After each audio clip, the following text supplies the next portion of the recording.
Après aussi, il y a le Reiki est intelligent. Alors, oui et non. Euh, le Reiki n'est pas intelligent. Il se comporte comme toute énergie, c'est-à-dire que l'énergie, elle a horreur du vide. Donc, où il y a du vide, mais l'énergie, elle va.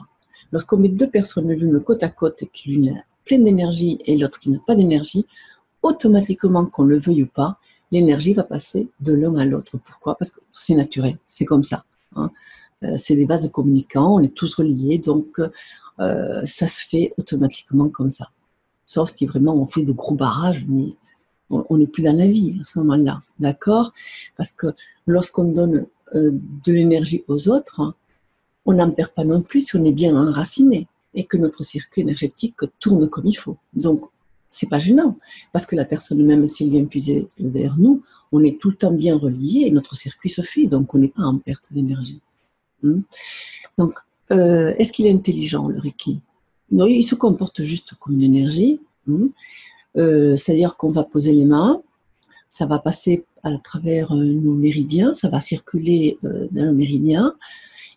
Seulement, s'il y a des points qui a de blocage, effectivement, le Reiki, parfois, il aura du mal à passer. Le pourquoi il est bien de pouvoir changer parfois de place, de se déplacer. Mais c'est vrai que si la personne n'a pas de blocage et que tout circule comme il faut, en se mettant par exemple à la tête, tout va circuler, à un moment donné, ça va arriver au pied. Mais prenons un exemple beaucoup plus concret. Imaginons un jardin, d'accord? Et tu mets un arrosoir automatique. Tu le mets tranquille, clac, clac, clac, clac, clac, hop, ça va arroser tout le jardin au bout d'un certain moment. Et ça va commencer par les plantes qui sont plus près. Je ne sais pas si tu as remarqué, en principe, c'est les plantes les plus près qui vont être surtout arrosées, qui vont avoir le plus d'eau. Et celles qui seront plus au fond, ça viendra par la suite et tout doucement, ça va y aller. Et puis par capillarité, l'eau va aller jusqu'à la plante qui se trouve au fond. C'est quand même, et encore, s'il y a un gros caillou au milieu ou un autre buisson à côté, ça va empêcher la plante derrière de recevoir l'eau qu'elle a besoin.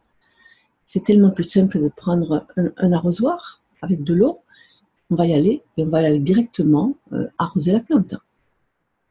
C'est plus rapide, non?